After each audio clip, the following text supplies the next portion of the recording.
Hey, folks, good morning and welcome to another episode of Steelers Morning Rush. I'm Alan Saunders. It is Friday, May 23rd. A happy Friday and a happy holiday Friday to all of you out there listening and watching. We appreciate all of you, and I hope you get to enjoy yourselves over the weekend. I got a good question here from Chris Burkeville, a longtime member of the audience who I want to get to today.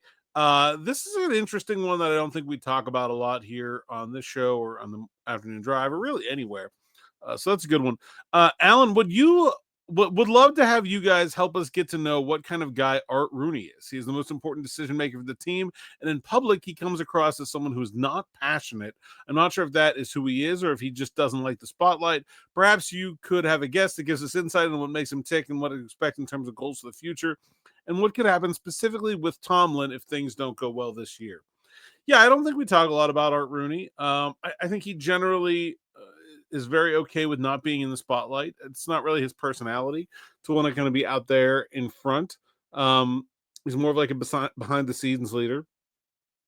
You know, I don't want to like overstate my level of knowledge of Art Rooney. It's not like we play racquetball on Thursdays or anything like that, but here's what I've seen from him and from what I've been told from people that work with him.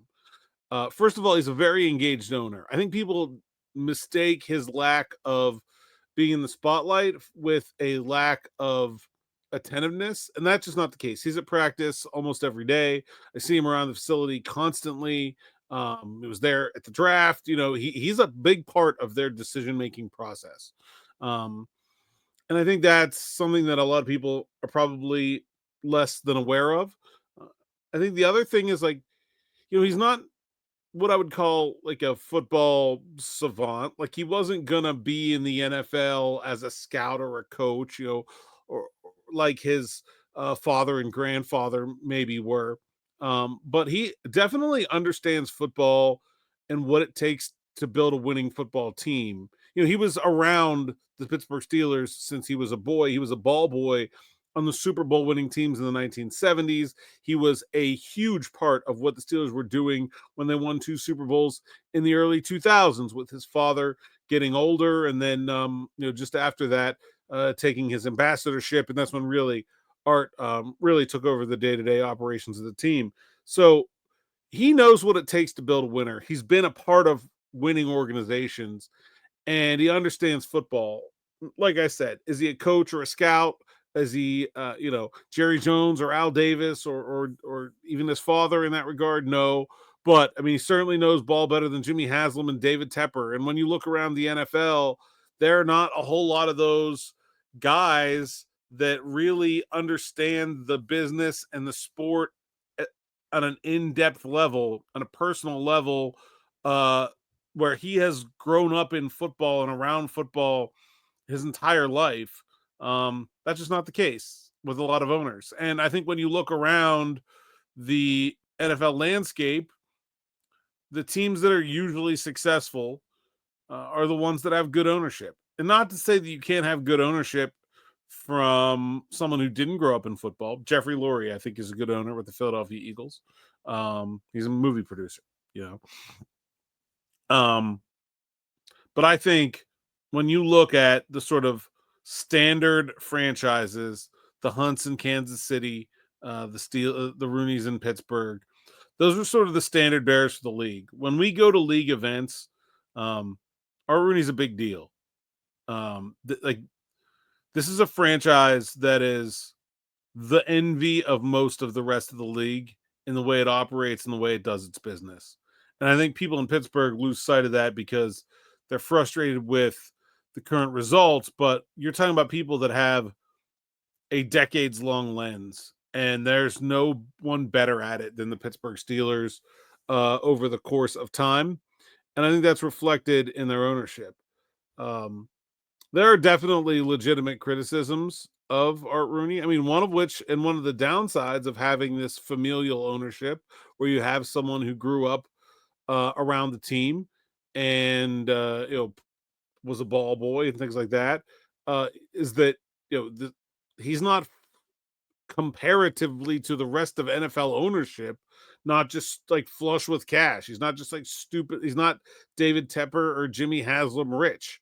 It is a family business in many ways. And I think many ways that come out of the budgetary process, you can see that. The Haslams are paying to build a $2 billion dome in Brooks Park. The new DC owner, Josh Harris, is paying to build their new stadium. Stan Kroenke in LA built the stadium for the Rams and the Chargers out of his own pocket. When the Steelers eventually replace Acrisure Stadium, and I don't expect that to be for a while, and that's probably a whole nother episode of this show, Art Rooney's going to go to Allegheny County in Pittsburgh with his hands out. And that's not because he's a bad guy or because he's cheap or screwing over the taxpayers or anything like that. They just don't have it to the same level that other NFL owners do. And yeah, the team is worth a lot, but the team is you can only realize that value if you want to sell it. And they have sold pieces of it over the years, but the NFL requires one person to have a 30% ownership stake. The Steelers don't have a whole heck of a lot more than that, tied up in Art Rooney. So there's definitely, there's definitely some pros and cons to that style of ownership. But I think on the whole, the Steelers do very, very well from an ownership perspective. He doesn't get in the way very often of what Mike Tomlin and Omar Khan and before him, Kevin Colbert want to do. I think he generally adds to the process, not subtracts from it. The passion question is interesting because, I think Art's very passionate about the Pittsburgh Steelers, about the traditions of the Pittsburgh Steelers, about what it means to be a Pittsburgh Steeler. I think, things like George Pickens showing up to a game with the F word on his eye black. I think things like players getting arrested. I think those deeply bother him. I think he deeply cares about the brand of the Pittsburgh Steelers, the legacy of the Pittsburgh Steelers. And I think one of the things you've seen over the last few years is the Steelers attempt to rein in some of that behavior in a more significant way. I said it with Smitty a couple weeks ago. Deontay Johnson was gone way sooner than Antonio Brown, and George Pickens was gone sooner than Deontay Johnson, and other people that have, the young guys in these last couple classes seem like high character guys. I think it's something that Art Rooney really cares about. I don't think he has the way that someone like maybe a David Tepper might have, or a Jeffrey Lurie, or someone who came up in business, the sort of win at all costs mindset that some of those guys have. I don't get that sense from him. I don't think that I think he understands that anyone can win a Super Bowl, that it takes more than that to build a franchise that, like the Pittsburgh Steelers, and being the Pittsburgh Steelers requires maintenance. You don't get to be the best of the best, resting on your laurels and not upholding the standards of the organization. And so I think he cares about those things a lot. I don't get the sense that he's I don't think he's this guy that's going to tear it all down because things aren't going the way that he wants. He and his family have too much invested in the product to want to do that ever. And that's not the way the Steelers have operated. That's not the way the Steelers are going to operate. They are going to be the team that is patient and steady. And that's why so many around the NFL envy what they are able to do. And as far as Rooney's involvement in Mike Tomlin, yeah, I mean, I think Omar's made this pretty clear. Mike Tomlin's employment is Art Rooney's call, not Omar Khan's. The general manager is nominally ahead of the head coach on the organizational chart, but that's never been the way things have worked with the Steelers. The head coach has coached at the pleasure of the owner forever and ever. And the general manager has a large say in the makeup of the roster and the personality of the organization, but who the head coach is and how long that head coach is going to be allowed to coach is a decision for ownership. That's Art Rooney's call. I can't envision anytime soon Art Rooney deciding to walk away from Mike Tomlin. I think when you're in the building with Mike Tomlin every day, you see the way he works and you see the way he operates.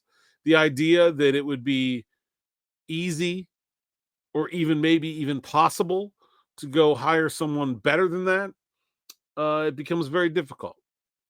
It becomes very difficult.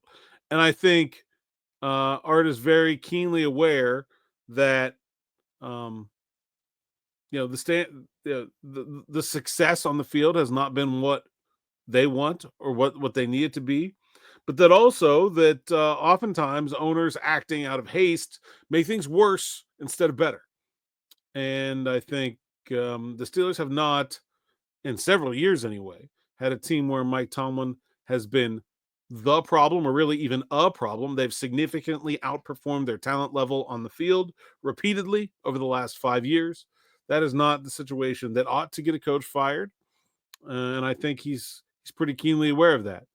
And so I hope that provides some insight into the kind of guy that's running the Steelers. I also had a question the other day on Twitter about what Art's son, Dan Rooney, does on a day-to-day basis. He works in the business office. I think he's pretty involved in a lot of projects that the Steelers have going on from a business standpoint. They are building a youth field over in Hazelwood, youth and community field where I believe Central Catholic is actually going to end up playing football over there. Things like the upcoming ask for renovations to Acrisure Stadium and long-term either renovations or replacements for UPMC Rooney Sports Complex. I think Dan is pretty heavily involved in that kind of thing. As far as the day-to-day operation of the football team, who they should draft and who they should keep and who they should cut, I don't get the sense that he's involved in that stuff at all, although they certainly are grooming him to eventually one day take over. We will see if that happens or not. Art's he's not young anymore, but he's still got a lot of energy, man. I saw him the other day at practice doing push-ups up to the side. I wouldn't get the idea that Art Rooney is going anywhere anytime soon. All right, that's all I got for today. Enjoy the rest of your holiday Friday. I hope you're able to bug out work a little bit early. Smitty's doing that, him and DB on the afternoon drive. I may be joining them. I may not be. Depends on what time they decide they're going to get rolling. Smitty's getting out of work early. So, stay tuned for that. Like, subscribe, hit that bell for notifications here on the YouTube channel so you don't miss an episode. We'll be back with more next week with OTAs starting on Tuesday. Until then, thanks for listening. Thanks for watching. Until next time, enjoy.